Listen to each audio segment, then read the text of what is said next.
ಆತ್ಮೀಯ H16 news ಅರ್ಥಾತ್ ಸೀತಾರಾಮ್ ನ್ಯೂಸದ ವೀಕ್ಷಕರೇ, ನಾನು ನಿಮ್ಮವ ಎಂ ಆಯುಧ ಮಲ್ಲಪ್ಪ ಜೊತೆ ಅವರು.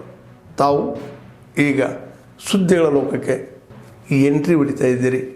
ಈ ಸುದ್ದಿಗಳನ್ನು ಪ್ರತಿಯೊಂದು ನೋಡೋ ಜೊತೆಗೆ ನಿಮ್ಮ ಅಭಿಪ್ರಾಯಗಳನ್ನು ಹೊಸ್ತಾ ಇರಿ. ಯಾಕಂದರೆ ಈ ಸುದ್ದಿಗಳು ನಿಮಗಾಗಿ, ನಿಮ್ಮ ಬದುಕಿಗಾಗಿ, ನಿಮ್ಮ ವೈಚಾರಿಕೆಗಾಗಿ, ನಿಮ್ಮ ತಿಳುವಳಿಕೆಗಾಗಿ ನಿಮಗೂ ಗೊತ್ತು. ಜೊತೆಗೆ ನಮಗೂ ನಿಮ್ಮೊಂದಿಗೆ ಇದೊಂದು ಮಾತಾಡುವಂಥ ಜೊತೆಗೆ ಸುದ್ದಿಗಳನ್ನು ಬಿಡುವಂಥ ಕೆಲಸ. ಈ ಕೆಲಸದಲ್ಲಿ ನಾವು ನಿಮ್ಮೊಂದಿಗಿದ್ದೀವಿ ಅಂತ ಹೇಳ್ತಾ ನೋಡ್ತಾ ಇರಿ ಈ ಸುದ್ದಿಗಳನ್ನು.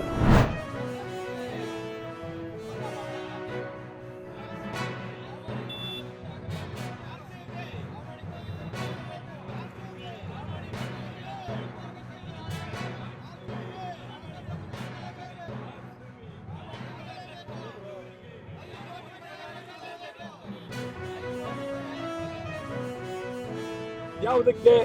ವಿಜಯೋತ್ಸವಕ್ಕೆ. ಕಾವೇರಿ ಬಗ್ಗೆ ನೀವು ಬರಲಿಲ್ಲ, ಕುಡಿಯೋ ನೀರಿನ ಬಗ್ಗೆ ಬರಲಿಲ್ಲ, ಗಡಿನಾಡಿನ ಬಗ್ಗೆ ಬರಲಿಲ್ಲ. ಈ ರಾಜ್ಯದ ಸಮಗ್ರ ನಾಡಿನ ಅನೇಕ ಬೇಡಿಕೆಗಳ ಬಗ್ಗೆ ಕೇಂದ್ರದ ವಿರುದ್ಧ ಬರಲಿಲ್ಲ.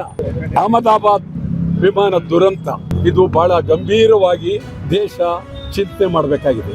ಇಡೀ ದೇಶದಲ್ಲೇ ಇದು ಬಹಳ ಹೆಚ್ಚಿನ ಜನರನ್ನ ಬಲಿ ತೆಗೆದುಕೊಡ್ತು. ಇದು ನಿಜವಾಗ್ಲೂ ಒಂದೊಂದು ಬಹಳ ನೋವಾಗುತ್ತೆ. ಮುಂದಿನದಾಗಿ ಸ್ವಲ್ಪ ಬೇಗ ಬರಬೇಕು ಅಂತ ಕೋರಿಕೊಳ್ತಾ ಇದ್ದೀನಿ. So much. ಜನೌಷಧಿಗೆ ಆಗಮಿಸಬೇಕು. ಮುಂದಿನದಾಗಿ ಸ್ವಲ್ಪ ಬೇಗ ಬರಬೇಕು ಅಂತ ಕೋರಿಕೊಳ್ತಾ ಇದ್ದೀನಿ. ಇನಾಗರಲ್ ದಿವಸ ಸಾಕಷ್ಟು ವಿಚಾರಗಳನ್ನು ಪ್ರಸ್ತಾವ ಮಾಡಿದ್ದೀವಿ. ದೇಶ ಕಟ್ಟುವಂಥ ಕೆಲಸ ಇವತ್ತು ಆಗಬೇಕು.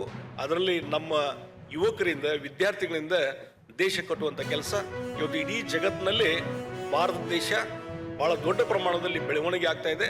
ಆರ್ಥಿಕ ಅಭಿವೃದ್ಧಿಯಲ್ಲಿ ಇವತ್ತು 4ನೇ ಸ್ಥಾನಕ್ಕೆ ಬಂದಿದ್ದೇವೆ. ಇನ್ನು ಕೆಲವು ವರ್ಷದಲ್ಲಿ 3ನೇ ಸ್ಥಾನಕ್ಕೆ ಬರ್ತೇವೆ.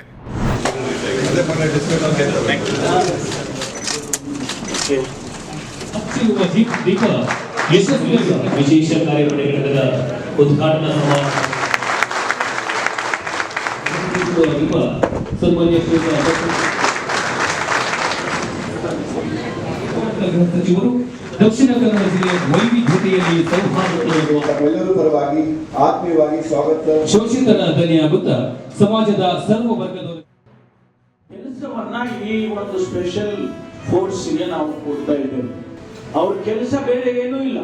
They have no other work except see that this region becomes peaceful. ಇದು ಯಶಸ್ಸಾಗುತ್ತೆ ಅಂತ ಹೇಳಿ ನನಗೆ ಅನ್ಸುತ್ತೆ. ಒಳ್ಳೊಳ್ಳೆ ಮಾತಾಡೋದು, ಒಳ್ಳೊಳ್ಳೆ ರೀತಿಯಲ್ಲಿ ಅವರನ್ನ ಅಪ್ರೋಚ್ ಮಾಡಿ ಬೇಡಪ್ಪ ಹೀಗೆಲ್ಲ ಮಾಡಬೇಡಿ ಅಂತ ಹೇಳೋದು, ಆದರೆ ಅದು ಕಿವಿಗೆ ಹೋಗ್ಲಿಲ್ಲಲ್ಲ.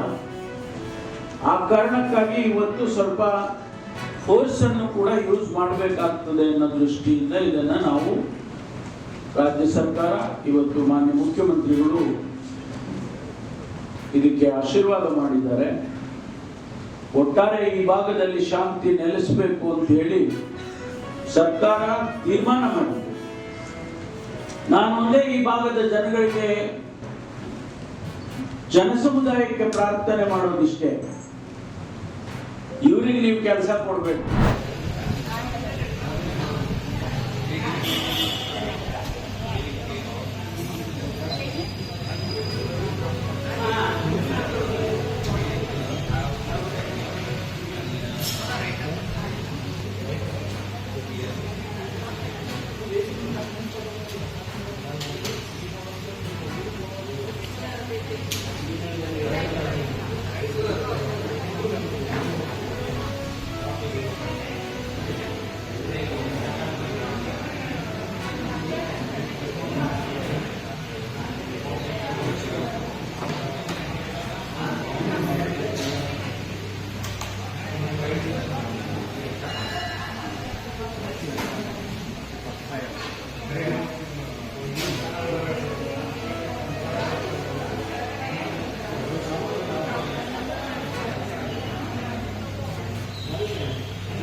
ಆತ್ಮೀಯರೇ, ಎಲ್ಲ ಸುದ್ದಿಗಳನ್ನು ನೋಡಿದ್ರಲ್ಲ, ಏನು ಅನಿಸ್ತು ನಿಮಗೆ?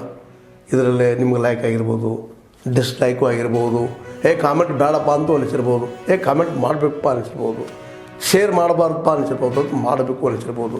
ಏನಾದರೂ ಆಗಲಿ ಶೇರ್ ಮಾಡ್ತಾಯಿರಿ, ಈ ನ್ಯೂಸ್ಗಳನ್ನ ಹಂಚ್ತಾ ಇರಿ, ಜೊತೆಗೆ ಇದಕ್ಕೆ ಸಬ್ಸ್ಕ್ರೈಬ್ ಆಗ್ತಾಯಿರಿ ಅಂತ ಹೇಳ್ತಾ H16 ನ್ಯೂಸ್ ಅರ್ಥಾತ್ ಹೇ ಸೀತಾರಾಮ್, ಇದು ಸತ್ಯದ ಕೈಗೆ ನಡಿ. ವಂದನೆಗಳು.